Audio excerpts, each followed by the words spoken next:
Okay, so now first, I still want to talk about the relationship between mole.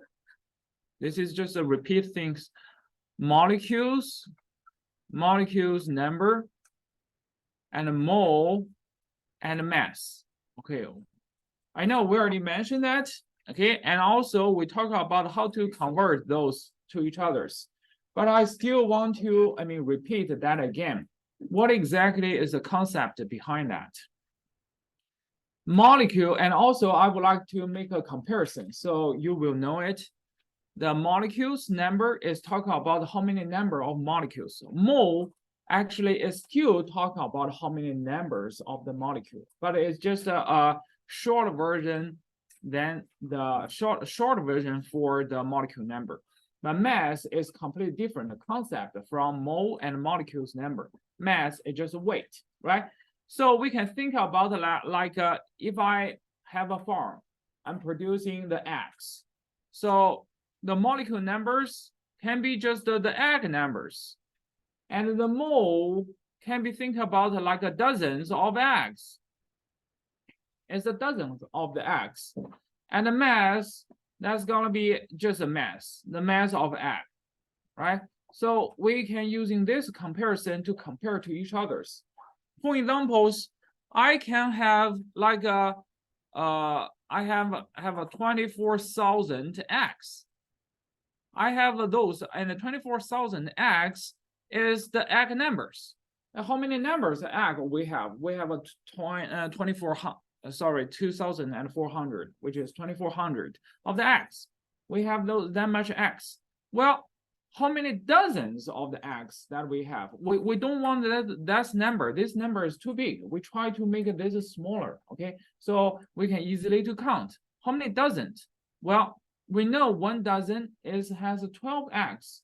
So the numbers of eggs divided by 12 will become how many dozens, right? So 240 divided by 12, that's 200. So we have 200 dozens. And that is how many dozens. And the mass, you cannot base on the numbers of these eggs to get the dozens, right? To get the mass. First, you need to know how many gram per egg. So averagely, we can think about we have like a 50 gram per egg. And if we know 50 gram per egg one. So we, for example, if we have 2 different egg, we have egg 1 and we have egg 2. So egg 1 is 50. Then we have like how many, what's the mass of gram, and then that's really depends on how many eggs, right? Yeah. Or you can think about we have maybe we have like a 600 gram per dozen. This is more like a molar mass. Molar mass could have like for hydrogen, you have a 1 gram per mole. And this 1 gram per mole is just similar like a 600 gram per dozen. So in this case, okay, then I know we have that much X. We have a 200 dozens, and then we have a 200 dozen, and you time 600 gram per dozen. Then the dozen canceled. Now you know this is how much. Okay, so this is a 1.2 times 10 to the 5th gram. So we have that much of the mass. Okay, so the mass is completely different concept. It's just a weight. But when we talk about 200 dozen, 2,400 eggs, those are all talk about numbers of those eggs, right? Just like when we talk about mole and when we talk about molecule number, those are all talk about the numbers of the molecules. We're not talking about mass. We still talk about numbers. Mole and the molecule number are all talk about number, okay? But it just, the moles is simplified because we know 1 mole is equal to 6.02 times 10 to the 23rd, right? So in another word, if we talk about we have 2 eggs, egg 1, and we have egg 2. So now we want to figure out what is the X ratios, the number ratios between each of this, right? Then how do we do this? Okay. But the point is we don't know how many numbers of the X, but we know what is the mass of the X, right? We have, for example, I have like a 2,000 gram of the egg 1. I know we have a 2,000 egg 1, and I know we have a 3,000 egg 2. And we know the egg 1 as 200. Sorry, we got, let's see, 24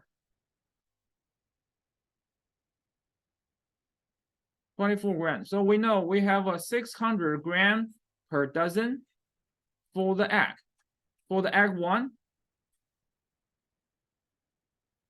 And we have like a 500 gram per dozen for the egg 2.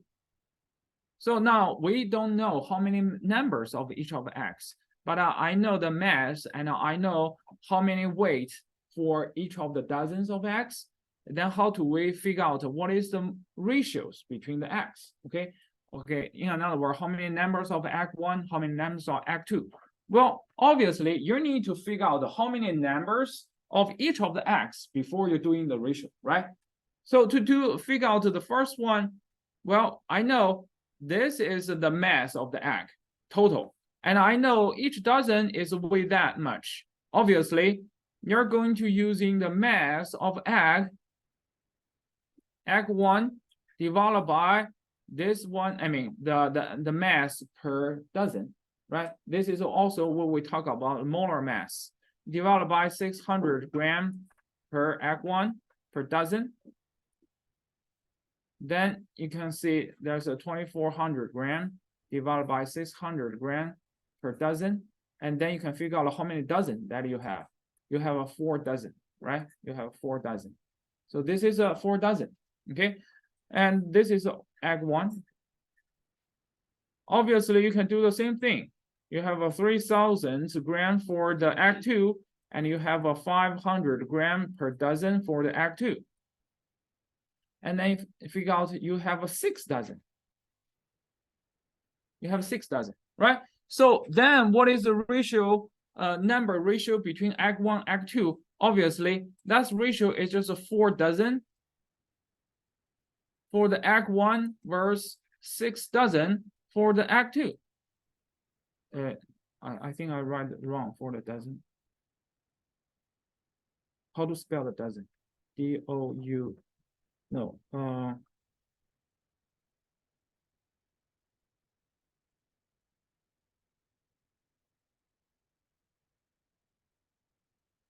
Wait, did I write it wrong or right? Right. Well, it just looks like not. Okay, so now the egg 1 and egg 2.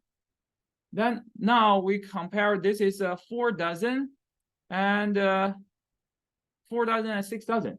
So the ratio between the egg 1 and egg 2, obviously that's gonna be a 2 versus 3, right? Which means we have if we have a 2 eggs 1, then we should have a 3 of the eggs 2, right? Well, this is the same thing. Are we comparing the number, exactly number of molecule? No, we're talking about a pack of numbers, right? A pack of eggs, but still it's the same. Just like we compare mole ratio, we're doing the mole ratio actually is the same, just like the numbers ratio of each of the atoms inside of the molecule. That makes sense, right? So because the dozen means the same thing and mole means the same thing. The mole is just a 6.02 times 10 to the 23rd. Okay, so 1 mole versus 0.5 mole, it's just a 1 atom versus 0.5. Well, there's no 0.5 atoms. It's just a 2 atoms versus 1 atoms. Okay, so we're talking about the same relationship between here. Are you clear? When we talk about mole and we talk about molecule number, it's all talking about the numbers of the molecule. Okay, it's just there's a one is a big number, one is a smaller number, but it's all talking about numbers of molecule. Does that make sense now? All right, so this is the review, and the last time we also talked about the 5 different chemical reactions. 5 chemical reactions. The first one we talk about is a combustion reaction. And remember, when we talk about combustion reaction, and last time we just using the hydrocarbon. We talk about hydrocarbon react with oxygen, then they are going to produce water and CO2. Okay. Well, if you're talking about something the carbohydrate, the carbohydrate also react with oxygen, can also produce water and CO2. And meanwhile, they're going to produce light and also the heat. So this is a combustion reactions. Okay, this is a combustion reactions, right? Here, this is a combustion reaction. Okay, and a combustion reaction could be a complete combustion reaction, or could be incomplete combustion reactions. Still remember, I talk about how to make a charcoal. Still remember how to make a charcoal? You light this one part and like the blanket over it. Yeah, you cover it. Doesn't matter whether it's blanket or something, but the purpose is try to limit the oxygen. So then those organic matter will convert to the carbon itself. Okay, yeah. So this is combustion reaction, and we talk about synthesis reaction. Synthesis reaction is just if we have a multiple reactant, and then they are going to making just one product, and this is a synthesis reactions. Okay, and the decomposition reactions.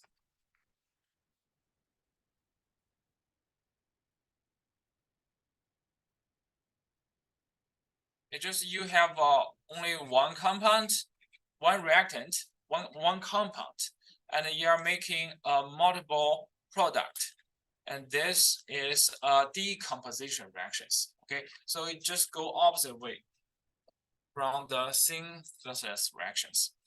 And also we talk about the single displacement reactions, and today's lab we're also going to review it, single displacement reaction.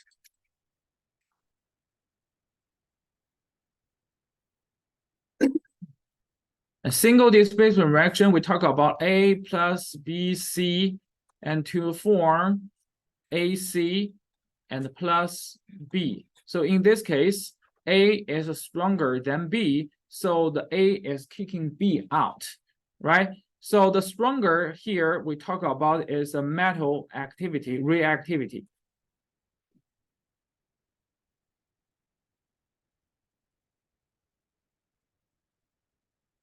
Metal reactivity. So stronger metal reactivity, then this metal can replace the metal that in the compound. Okay, yeah. So if the A is weaker than B, then A is not going to replace the B. In another word, the reaction may not go. Okay, the reaction may not go. So this is a single displacement reaction. The major to easily to identify whether this is single displacement, it's just they are going to have one element and one ionic compound. Or acid. Okay, ionic compound or acid. And then they are going to making another elements and ionic compound. Or acid. Okay, so this is the one of this. Okay, so this is the single displacement reactions. And we also, last one we talk about is the double displacement reaction.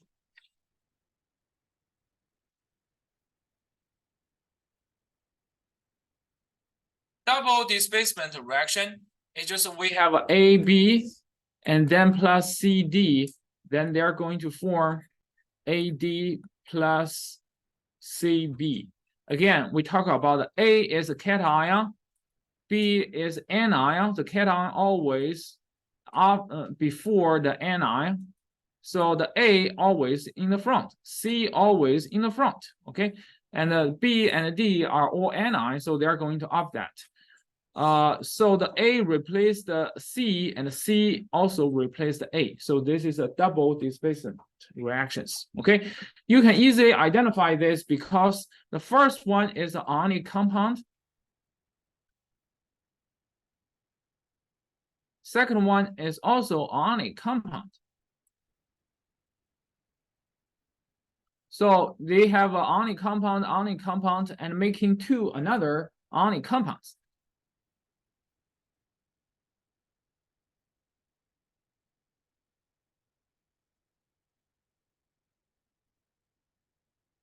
There's a one exception, or they are making water. Okay, if they are making water, they can also could be the ionic compound. But here you have to see the first two are ionic compound. Then they're producing another two ionic compound. That's a double displacement reactions. Okay, so now please take out the study guide. Okay, let's move to the page 9. And we have the practice of there. And go ahead to work on the practice from 1 to 14.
Okay, so let's review it. The first one, you have a sodium phosphate and potassium hydroxide. So first, sodium phosphate, that ionic compound, potassium hydroxide is also ionic compound. So ionic compound plus ionic compound, and then they are going to form to another ionic compound. So obviously that's a double displacement reactions, right? And the second one is the same thing. Magnesium chloride is an ionic compound. Lithium carbonate also ionic compound. That they form a magnesium carbonate, that's ionic compound, and the lithium chloride also ionic compound. So again, this is still double displacement reactions. Okay, don't looking at the coefficient. The coefficient is just balancing the equations. You really need to just looking at the compounds. Okay, yeah, the numbers is try to balancing the equation. Okay, it means it's only used for coefficient, for ratios of this. But the really things you need to looking at is the compounds shows up there. Okay, number 3, you have a hydrocarbon, and then you react with oxygen to form CO2 and water. So obviously this combustion reactions, right? They produce water and CO2. Then 4, you see, looking at the equation, we have elements, which is lead. We have ionic compound, iron sulfate, on2 sulfate, making another lead-2 sulfate and iron. You see, elements, ionic compound, ion and compound elements. So that's definitely is a single displacement reactions. The next one is a calcium carbonate making calcite, calcium oxide and CO2. You see, we have a one reactant and a multiple product. So that's a decomposition reactions. And the 6 is a synthesis reactions, right? You have a multiple reactant, but we only have one product. Okay. Number 7, you have rubidium. Rubidium is a metal, 1A group, one metal, and a non-metal nitrate. So, okay, rubidium and nitrate, that's ionic compound. Beryllium fluoride, that's also ionic compound. So 2 ionic compound making another 2 ionic compound. That's a double displacement. Number 8, silver nitrate, that's ionic compound. And they have copper, you see, metal, the ionic compound plus elements. another ionic compound plus elements. So that's a single displacement reaction. Number 9 is an organic compound react with oxygen, produce CO2 and water. That's combustion reactions. Number 10 is a synthesis reaction. You have a 2 reactants and only 1 product, so synthesis reaction. 11, you see, 1 ionic plus oxygen elements, another compound plus elements. So that is a double displacement reaction. Sorry, this is a single displacement reactions. This is single displacement. Number 12, say ionic compound plus another ionic compound, making 2 another ionic compounds. That's a double displacement reactions. Number 13, say that's a 1 reactant, 2 product. That's a decomposition. And number 14, that's a combustion reaction. And to balance this equation, well, we already do this. Let me just review it one more time. So we have a benzene, C6H6 plus oxygen to form CO2 and water. And again, in this compound, you need to find the one that has the multiple number elements and also has the highest number, right? So if you're looking at those numbers, 6 is the highest number. So we're going to just using this one. We assume this as a 1. So if this C hydrogen oxygen, now we have a 6 carbon on the left and a 6 hydrogen on the left. Then we should have a 6 carbon on the right, which is put a 6 in front of CO2. And 3 for the water, right? Then we have 6 hydrogen. Then you're looking at a hydrogen, oxygen. Then we have a 6 times 2 on the oxygen on the CO2 and plus 3 times 1. And totally we have 15 oxygen. So that means we need to have 15 on the left. So something times 2 equal to 15, which means that's going to be 7.5, right? 7.5. Then you got a 15. So again, we need to run this number, not run this number, but we try to make this number as whole number. This guy is 0.5. So you're going to time 2 on everything, right? So you time 2 on all the coefficients, which means the coefficient, this is 2, this is 15, this is 12, and this is 6. So that's going to be the correct coefficient you are going to work on. It makes sense, right? This is what we talked about in the last time. All right. So let's talk about the today's topic. Today, we're going to talk about several concepts. Okay, we're going to introduce another several reactions, but that's not the type of the reaction. It's just the normal reactions that we can see in the solution.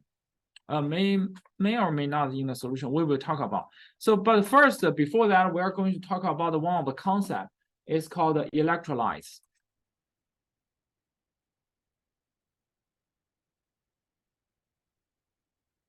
Electrolytes. Well, you probably already heard of that, right? The electrolytes.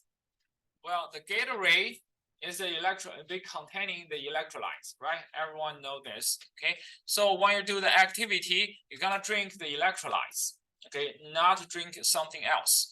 The purpose of electrolytes is the electrolytes can conduct the electricity, okay? Or to make the reactions happen, okay? We will talk about why we're going to drink the electrolytes, okay? But first, before we talk about that, we need to talk about what exactly electrolytes. Electrolytes must follow the 2 rules. Number 1 is they must be ionic compound. Must be an ionic compound, and or the acid. Okay, acid. Although acid is not electrolytes, no, it's not an ionic compound, but sometimes this guy behavior like acid, like an ionic compound. They can make a hydrogen ion and a chloride ion here. They can make a hydrogen ion and nitrate ion. So they behavior like an ionic compound. So This is rule number 1. Rule number 2 is the electrolytes must be able to dissolve in the water.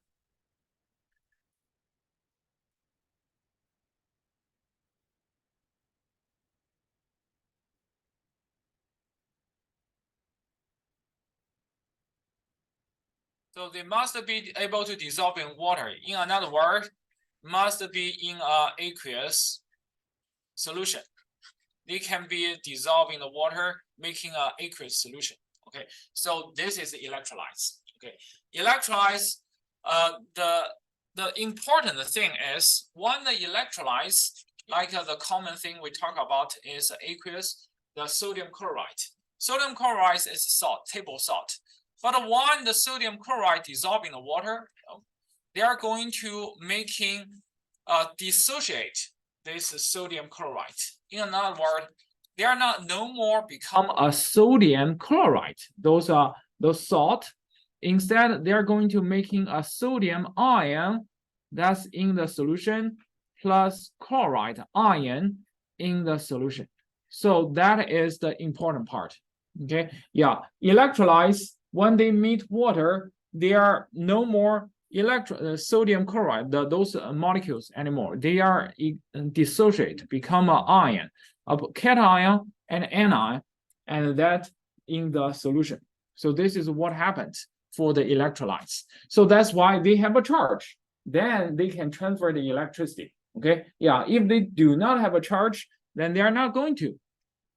Okay, some of the ionic compound that cannot dissolve in the water, like a barium sulfate. This guy cannot dissolve in water. So then that means this guy is not going to become a barium ion or sulfate ion when they dissolve in water. This is not right. Okay, this is not right. No more this process, because this guy is not going to dissolve in the water. So then they shouldn't have a barium ion and a sulfate ion. That makes sense, right? They're just stay intact, like a barium sulfate. Okay, this whole molecules. But for the ionic compound or for the electrolytes, they do. They're going to become a ion, the cation and anion in the water, in the solution. This is what happens for the electrolytes. And some of the organic compounds, like sugar, we talk about C6, H12, and O6. The sugar can also dissolve in the water, right? This is a common sense. It can dissolve in the water, but when this guy dissolve in the water, nothing happened. The C6, H12, O6 is still C6, H12, O6. Those molecules will be just stay the same as it is. So there are no charge. So in this case, there's no charge over here. Then we're not call this an electrolytes because they don't have a charge. They don't have making a cation and anion in these compounds. So there's no charge, and obviously they're not going to transfer electricity. Does that make sense, right? Yeah. But please do not do this experiment at home. Okay? Yeah. You don't think about, okay, doctor said if I making the sugar solution, they're not going to conduct electricity. So you're putting the sugars in the water and apply the 110 volts and then put your hands in there. Then you're dead. Okay, yeah. So, okay. The point is, okay, water in our daily usage, the more or less has something in there. Okay, it's not completely pure water. If you have a pure water and plus the sugar, yes, it shouldn't have electricity can be transferred. Okay, but the common tap water, they already have the electrolytes in there. Okay, they already have the cations like magnesium, sodium ions, calcium ions in there. They already have it, right? So they already can transfer electricity. So, okay, so don't do this experiment at home. Okay. So that's why this top part we call this is electrolytes. And for those compounds, we call is a non-electrolytes. Electrolytes and non-electrolytes. Okay, so now let's talk about the why we are going to drink the Gatorade after your exercise. Okay, so remember, after your exercise, what you're gonna sweat, right? What's the taste of the sweat? It's salty. What that mean? You produce the salt out, and the salt is electrolytes, sodium chloride. It's electrolytes, right? So your body actually is produce the salt outside. In another word, your body is lack of electrolytes. Okay, so you need to drink the electrolytes, otherwise you cannot balance the electrolytes in your body, and then it's making you uncomfortable. Okay, so that's why. So the good point is, are you going to drink the sweet, sugar water or salt water after exercise? Salt water. Salt water. Okay. Yes. Sugar water, if it's just these only have a sugar. Sugar water is not electrolytes. Doesn't matter how much you drink, it's still not going to balance your body. Okay. Yeah. So salt water can balance your body. Okay, although the Gatorade, I know there's no Gatorade is taste salty. Okay, that's because they add some stuff in there. Okay, yeah, but technically, only those sodium ions, magnesium ion, chloride ions, those ion electrolytes, benefit your body. Okay, the taste is just to give you some special, make you willing to drink. Okay, yeah. So that's the purpose. You get it? Okay, this is a definition for the electrolytes. Okay, let's take a 3 minutes break, and then we will keep continue.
Okay, so let's come back. Okay, so this is what we talk about electrolytes and non-electrolytes. Remember, electrolytes must be able to dissolve in water and also can produce the cation and anion. Okay, most of cases is an ionic compound or acid can produce the cation and anion in the water solutions. Okay, so now the people will ask, I'm not sure whether you have a question. How can we identify?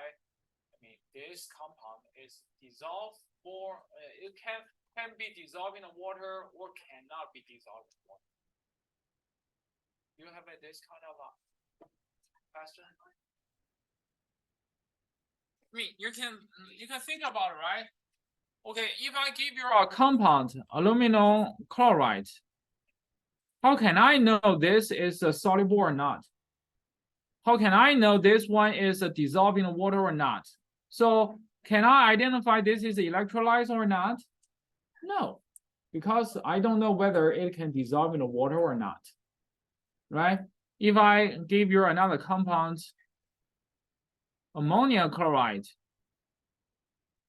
probably you even don't know what is that, right? Ammonium chloride, can this guy dissolve in the water? You don't know, right? But how can we, using an easy way to identify this one is soluble or dissolvable or not? Okay, so this is another concept that we're going to talk about. It's called a solubility.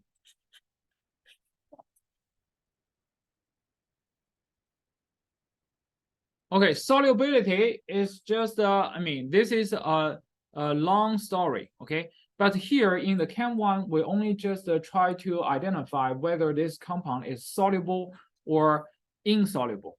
So they are going to have two concepts here. One is soluble, one is insoluble. So soluble means this guy can dissolve in the water, can be dissolved in the water.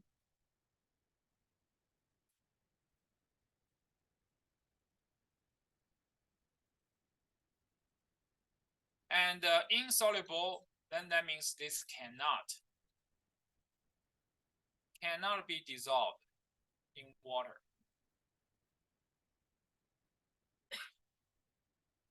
So soluble and insoluble. But once we talk about soluble and insoluble, then they're going to talk about some of the phase, like a sodium chloride, it can be dissolved water. So when we talk about this kind of phase, we're always going to write AQ after that. And the AQ means this is a sodium chloride solution, okay, which means the sodium chloride is dissolving the water, okay. So the AQ means it's a solution. This is a water solution. It's not a pure compound, sodium chloride compound, other than sodium chloride solids or sodium chloride liquid. This is a solution, which is a mixture with water, right? But if you write a sodium chloride solids, means this guy is a pure substance. Sodium chloride liquid, that means this is also a pure substance. It's just a very, very hot.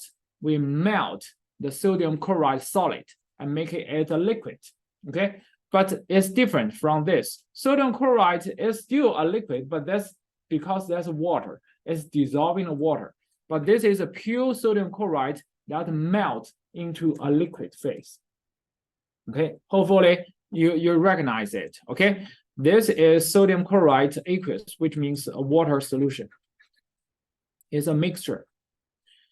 But insoluble, that means this guy is not dissolved in water. So when we write this compound,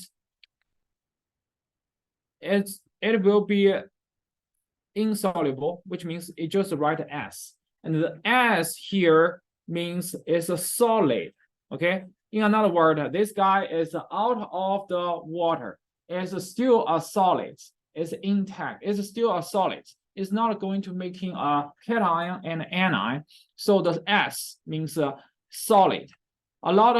Some of students make a mistake. They thought the S means soluble. No, okay? The S means solid. We only have 4 different phase when we talk about each of the chemicals, right? We talk about S, L, G, and AQ. And we know what is the represent. S means solid. L means a liquid. G means a gas. AQ means aqueous. Aqueous solution. So we only the S, there's no S means a soluble. Okay. So the S over here, that means a solid, which means this guy is a precipitate. Okay. This guy is a precipitate. So the soluble, this guy also means this guy is electrolyte. And then the solids here is just a precipitate. Which means this guy is coming out of the water. Originally, they don't, everything is clear, but when they mix them together, something that is insoluble, then is coming out of the water. Then that's called a precipitate. Any questions? Pretty straightforward, right? Yeah.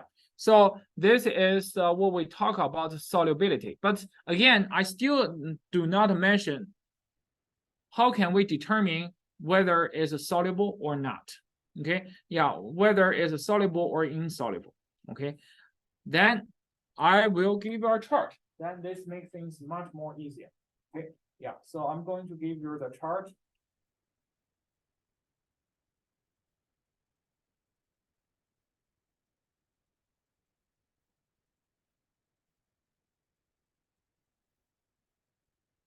Suppose this should print all together.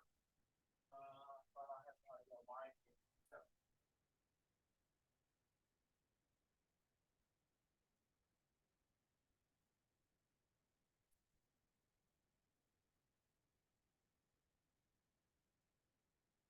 You can also bring this for the exam. Okay. You can bring this for the exam 1, 2, 3. Okay. But not the final exam. The final exam will not allow for this.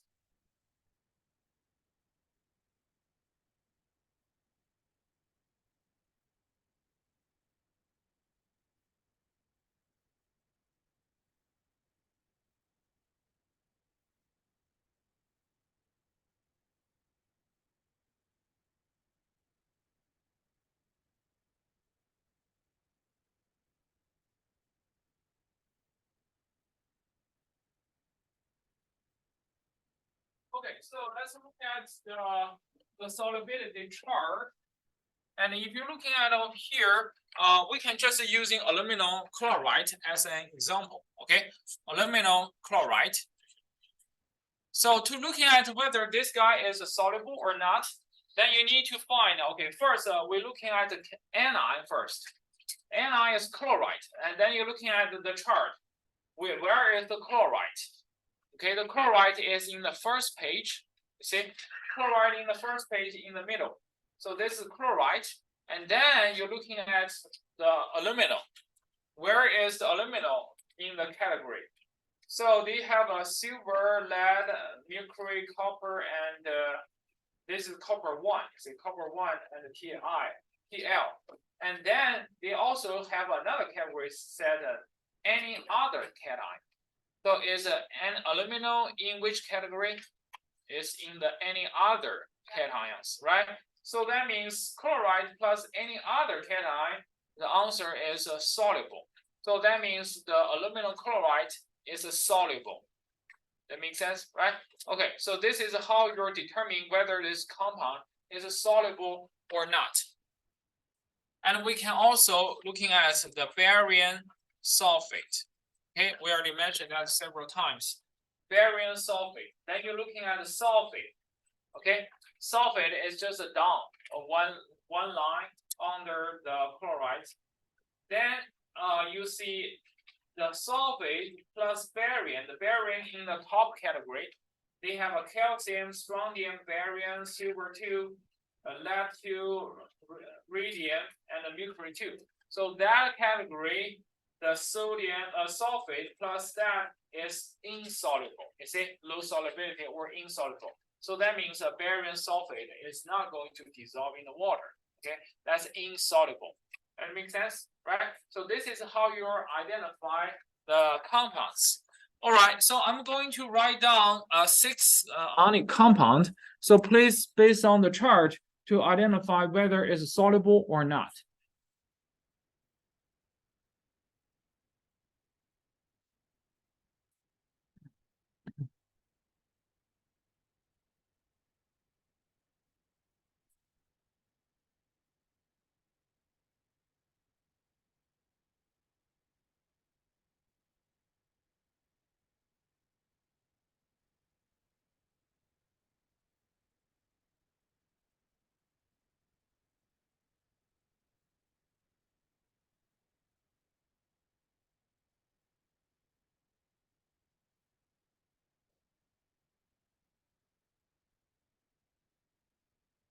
Okay, so now we have like 6 ionic compound shows over here. Okay, to based on the chart, let's figure out what is the solubility for each of those compounds.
Okay, so let's looking at this. The first one, this is a magnesium hydroxide. So you're looking at the hydroxide, which is in the second page, and then you see the magnesium is not in the top category. In other words, is any other cation. So the magnesium plus hydroxide is insoluble. So this guy is insoluble, which is they're not going to dissolve in the water. So this guy is insoluble. So when we write this guy, when they in the water, you should write S, which means this guy is a solid. It's not going to be aqueous. Potassium nitrate, if you're looking at the nitrate plus any of the cations is soluble, which means this guy obviously is a soluble. So that's a aqueous. Zinc sulfide, then you can see the sulfide, and the zinc is not on the top category, which is any other cation, and this is insoluble. So this guy is insoluble. But calcium sulfide, the calcium is on the top category, and so that means this guy is a soluble compound, which means it's an aqueous phase. Okay, when they dissolve in the water, they are going to become a solution. Ammonium phosphate, if you're looking at the phosphate, and in the next page, and ammonia in the category on the top, which is making a soluble compound, which is aqueous solutions.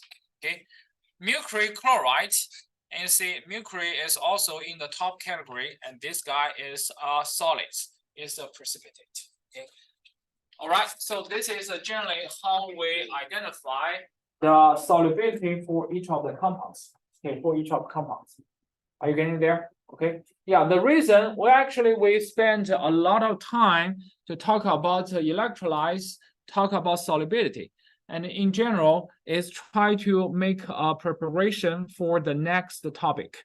Again, I'll talk about today. We're going to talk about 3 more chemical reactions, and those are chemical reactions. It's very common, and also we're going to looking at those reactions in the lab, the coming lab. So first, the reaction is called a precipitation reaction, right? That's why we talk about the precipitate. Okay, precipitation reactions doesn't matter what type of the reactions. This reaction could be a single displacement, could be a double displacement, but this reaction will generate a solid that is not able to dissolve in the water. So this is a precipitation reaction. And also this reaction is in water solution. Not like the other reactions we talk about the combustion reaction. Combustion reaction is not going to involve in water, but the precipitation reaction must be involved with water. Although water is not a reactant, right? Water is not going to react in this case, but water is a strong medium in these reactions.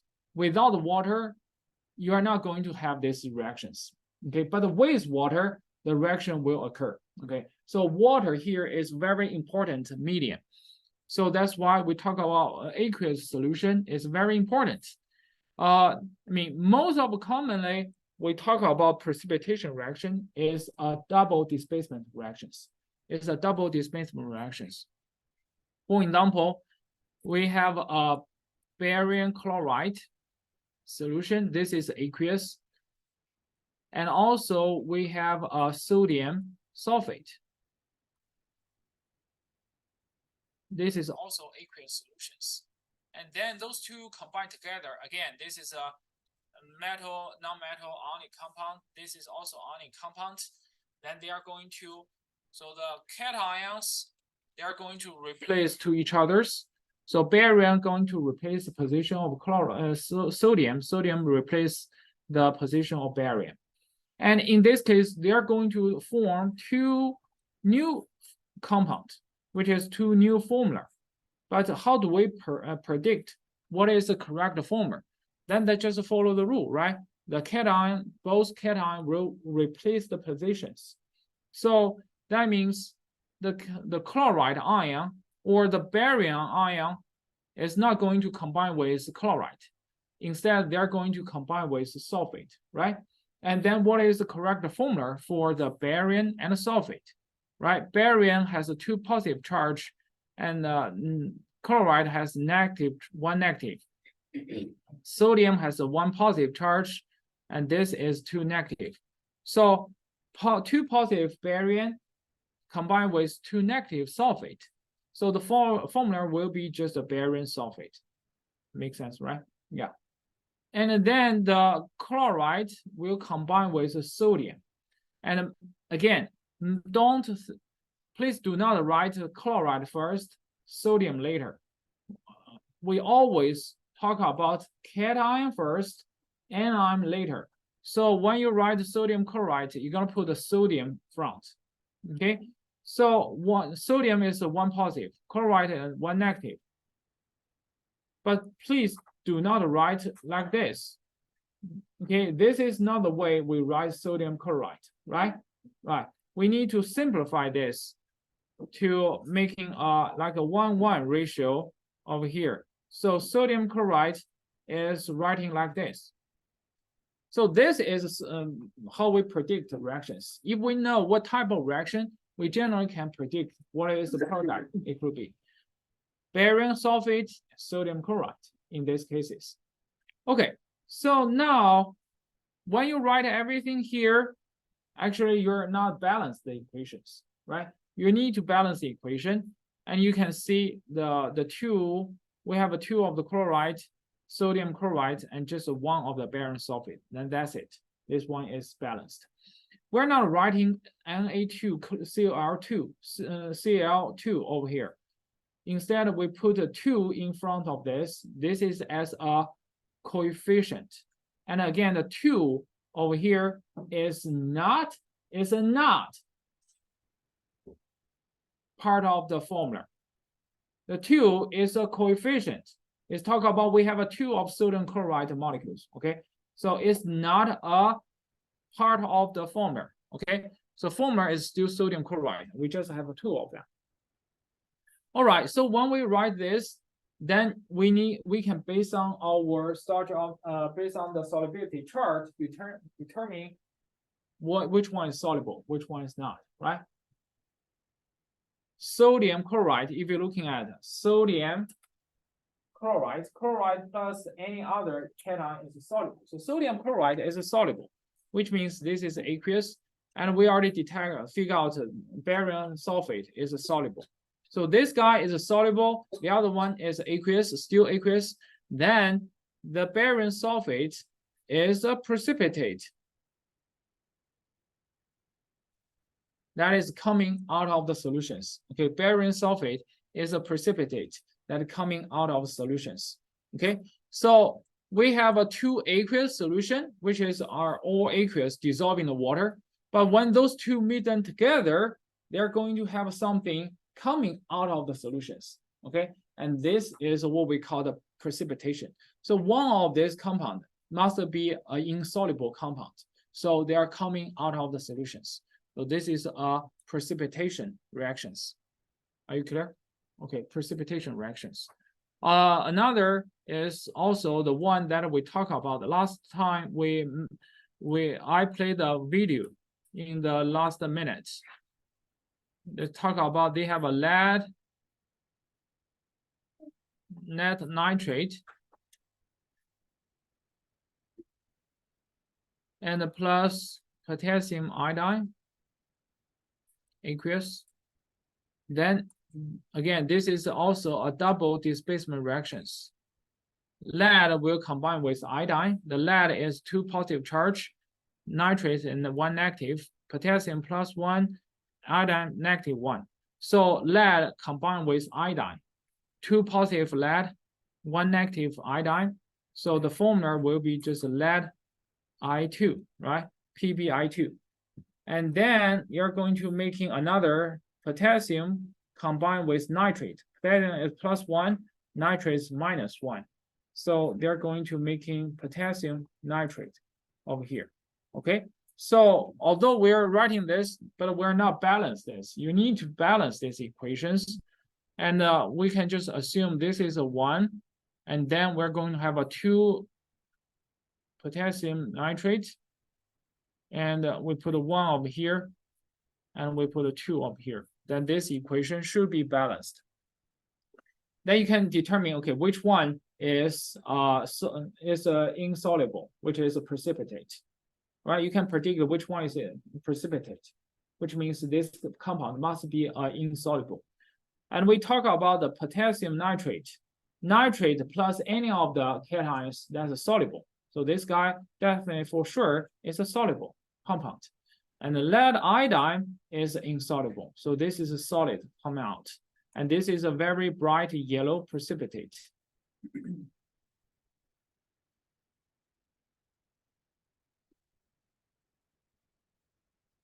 For the lead to iodine. Okay, so this is also one of the precipitation reactions.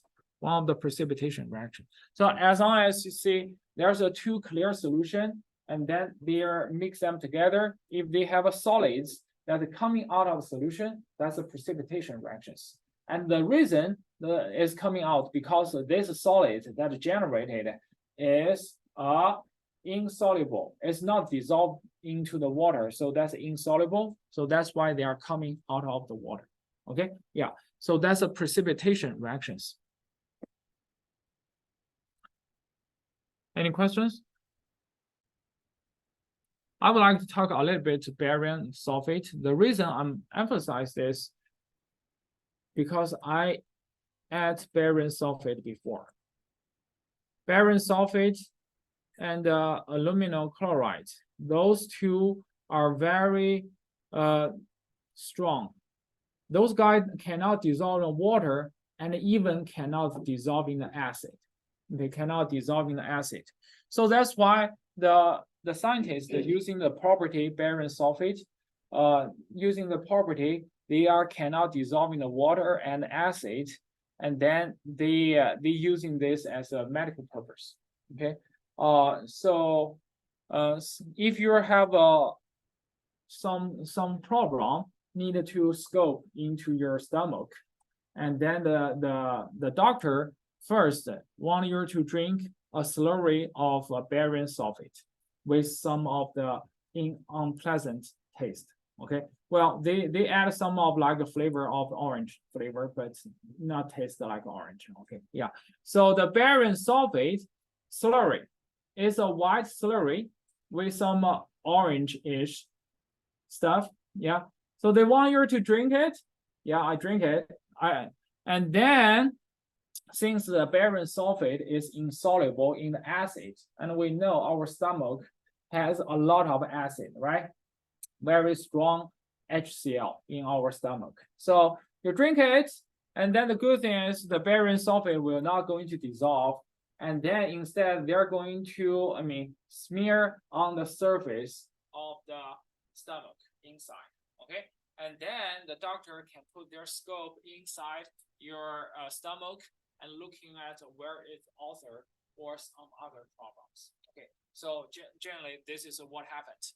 So you have to drink the barium sulfate. The good thing is this is not toxic, so it's okay. Yeah, it's okay. Yeah. So this is just to let you know, barium sulfate and silver chloride. This is, I remember this a lot. Very, very clearly when I learned this in the high school. Yeah, so those two cannot dissolve water and cannot, dissolve in the acid. Okay, barium chloride and the silver chloride. Barium sulfate and silver chloride. Okay, yeah. So this is a precipitation reactions, and when we talk about it in the lab, we will talk about more. Okay. And another reaction is called the acid-base reaction.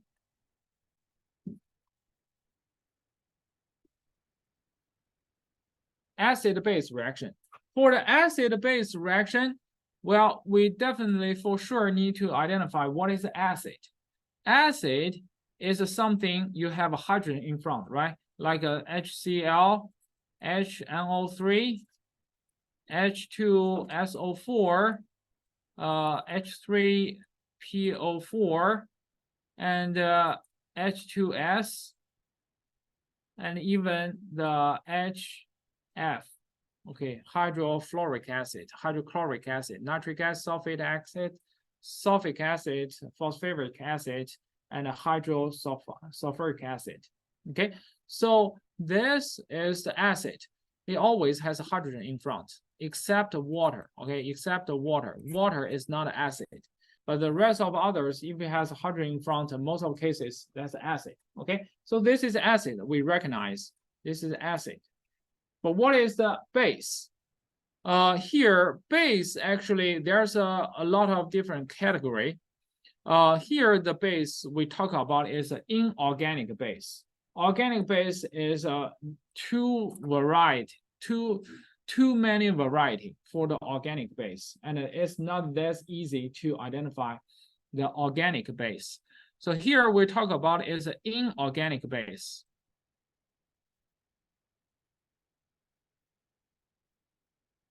The inorganic base, the common name is just has like this: sodium hydroxide, magnesium hydroxide, potassium hydroxide, ammonium hydroxide. You see what is the common? What's in common?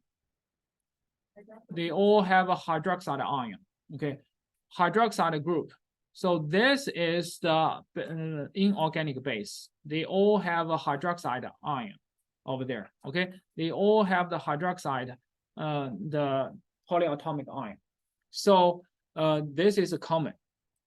So obviously, then if you can identify what is acid, what is a base, then acid-base reaction is just one acid plus one base, then they're going to make a reactions.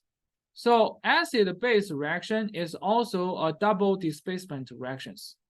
And also those two have to react in water, okay? Those two have to react in water. So this is double displacement. In another word, the hydrogen and the sodium, hydrogen is replace the position of sodium, and sodium is replace the position of hydrogen ion. So in this case, sodium is going to meet with chloride, and we know they're going to making sodium chloride. And also the hydrogen will combine with hydroxide ion. People know, okay, so double displacement, the result should be like this. But what is that? It's just a 2 hydrogen and 1 oxygen. What is that? That's water. Okay. So don't write H2OH, okay? You write H2O. HOH is just H2O, and that's water. So when the hydrogen combined with hydroxide ion, they are going to making water. And this producing water is also a key for acid-base reactions, okay? Producing water. All the acid-base reaction will producing water. All the acid-base reaction will producing water. So producing water is the key to identify these acid-base reactions. Okay, yeah. Well, obviously, but combustion reactions is also producing water, right? But that one is there's no acid base in the reactant, right? So there's an oxygen over there. So obviously, oxygen is not acid or base. Okay, so don't miss that part. Okay, we're producing the water and we have acid and base over there, then obviously this is acid-base reactions. Okay, acid-base reactions. You can have some other stuff like HCl is going to react with ammonium hydroxide, and again they're going to form ammonia ion is going to replace with hydrogen, and hydrogen is going to replace with the ammonia. So we're going to making ammonium chloride, and this is aqueous, and also we're making a water. Water is a liquid. This is a liquid water. Okay. So now here is a question. Can water dissolve in the water? Can water dissolve in the water? This is a fake question. This is a trap, actually. Okay. Yeah, water is just water, right? Why we need to dissolve? Okay, we don't have to. Okay, so that's why you see when we write water don't have an aqueous phase. Okay, water don't have an aqueous phase. So when you write water, you write a liquid. This is what it looks like for the water. Does it make sense, right? Okay. All right, so this is an acid-base reaction. Are you all clear? You have one acid and one base, and they combine together. They're going to making a water, and also making something else. Okay, ionic compound. Are you clear? Okay, acid-base reactions. Devin, you have a question? No. Jonathan, have a question? No. Okay, so now the last part of reactions we're going to talk about is called the redox reaction. And just to let you know, redox reaction is pretty complicated. We're going to talk about more in the next class, but I hope for you can recognize what is a redox reaction. Redox reaction actually is those redox is a made-up reaction.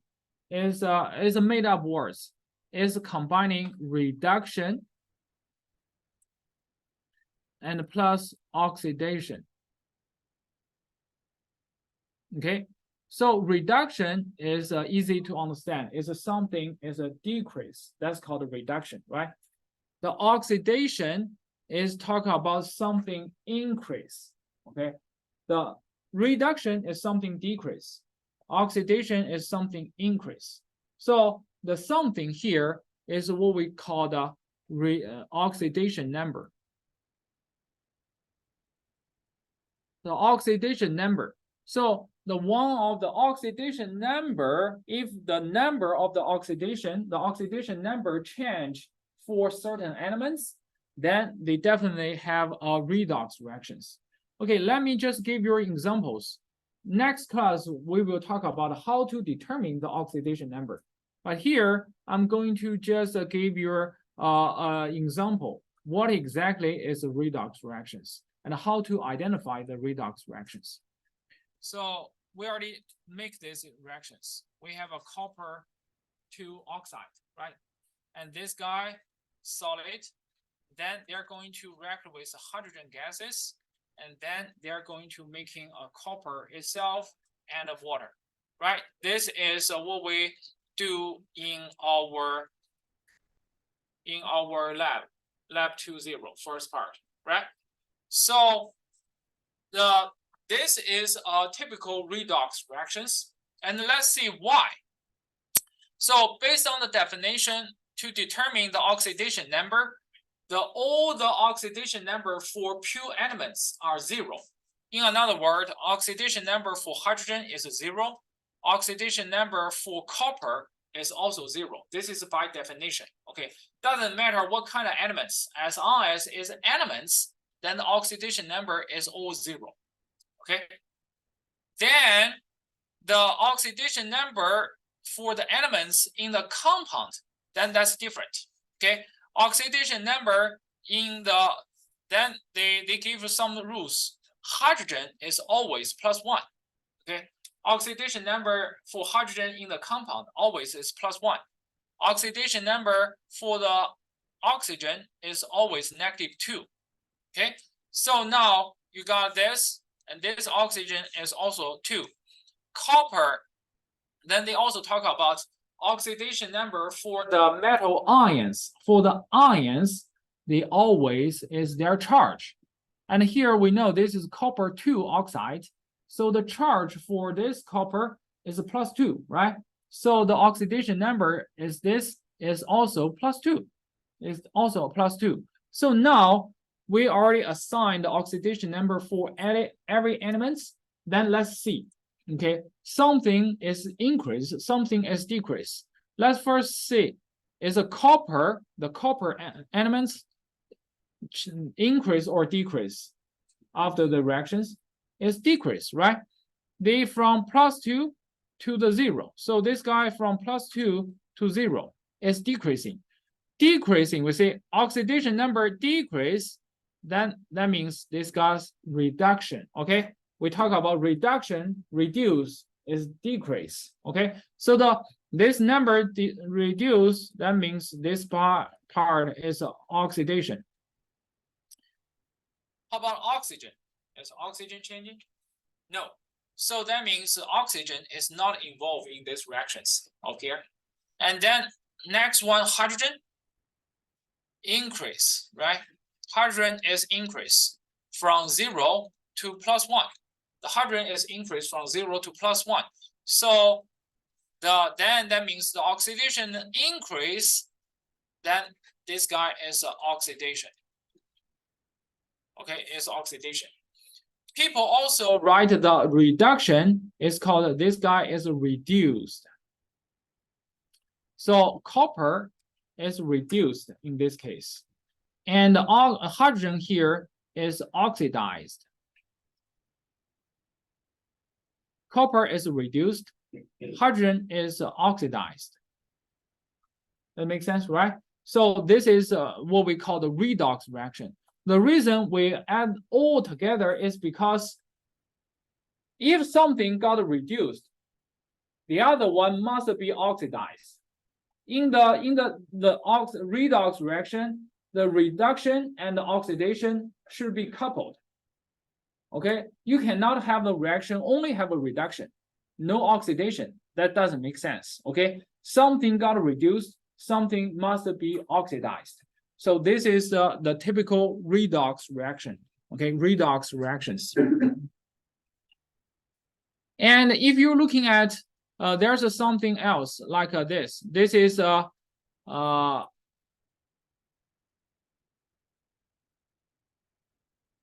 this is hydrogen peroxide. Hydrogen peroxide can also be decomposed. Hydrogen peroxide can be decomposed to water and oxygen.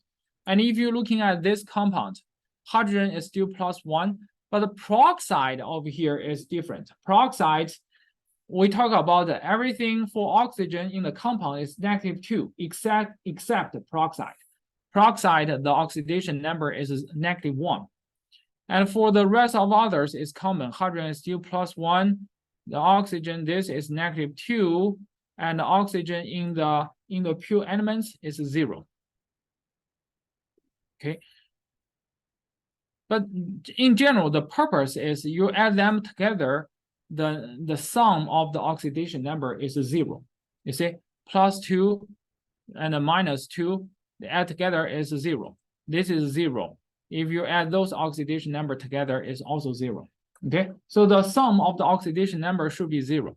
Well, anyway, then if you're looking at here, is hydrogen changing the oxidation number? No, right? Hydrogen is +1, this is still +1, so this is not changing.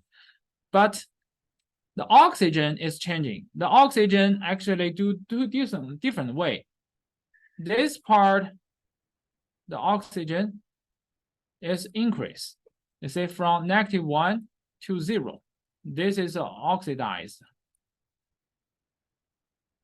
And this oxygen become here is from -1 to -2. This is reduced.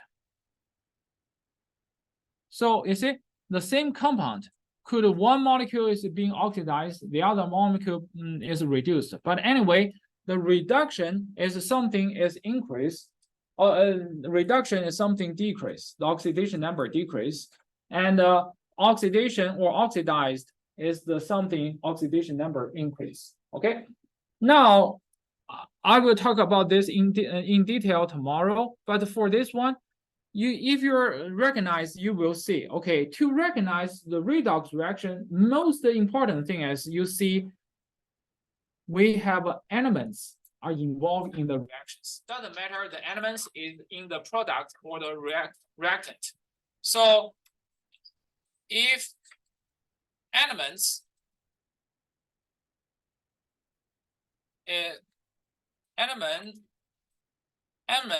are involved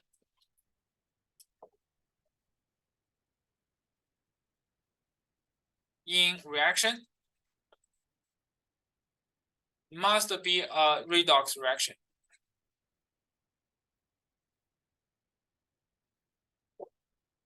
Must be a redox reaction. If the elements are involved in the reaction, must be a redox reaction. You see, this guy has 2 elements shown here. This guy has elements shows over here. So if the elements, the pure elements involved in these reactions, they must be a redox reaction. So we talk about the 5 different types of reactions. Okay, the typical elements involved in this reaction, you can see which type of the reaction we for sure has elements involving in the reactions. Remember, we have 5 combustion reactions: synthesis, decomposition, single displacement, and double displacement. Which type of the reaction has elements for sure that involve in this reaction? Combustion reactions, right? Because this one is need to involve with oxygen, right? So combustion reaction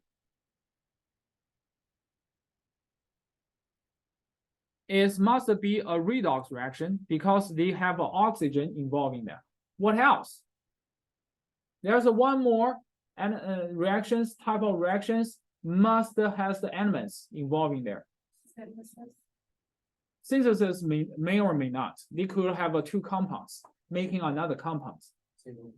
Single displacement reactions, right? Because when we identify the single displacement, we have to have one element, one compound, another element, another compound. Okay, So they have to have elements involving there. So single displacement reactions.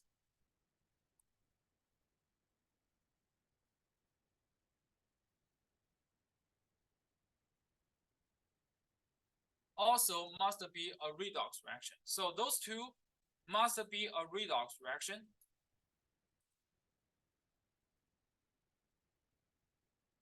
Those two must be a redox reactions. And then there's one more. One is must not be a redox reaction, which is a double displacement reaction.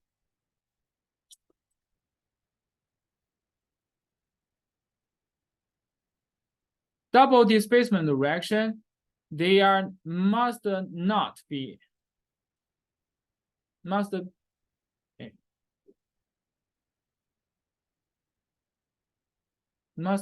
not a redox reaction. Okay, so the double displacement reaction must be not a redox reaction. Okay, so this generally it will help you to identify the redox reactions. Okay, so the content already we're done for the lecture. Okay, hold on. I'm going to talk about what is content. We're going to talk in the we're going to have a quiz. Okay, the content for the quiz on next Monday. Okay, so generally the quiz. Question 1, the first question will be you're using the percent composition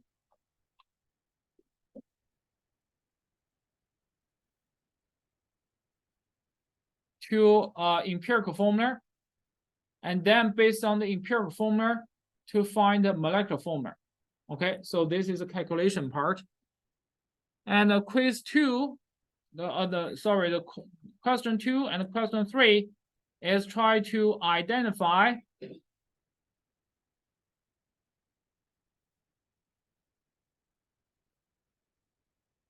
reactions, chemical reactions, the type of the reactions.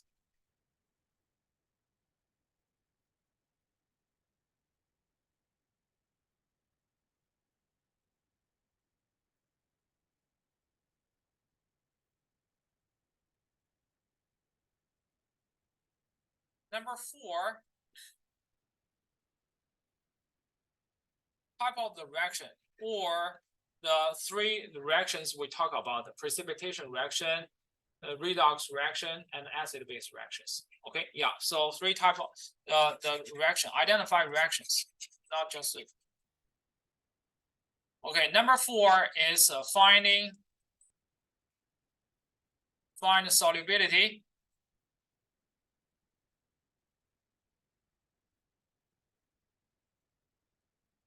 of compounds. Okay, finding solubility of compounds. Okay, so this is what we are going to do for the quiz. Okay, yeah.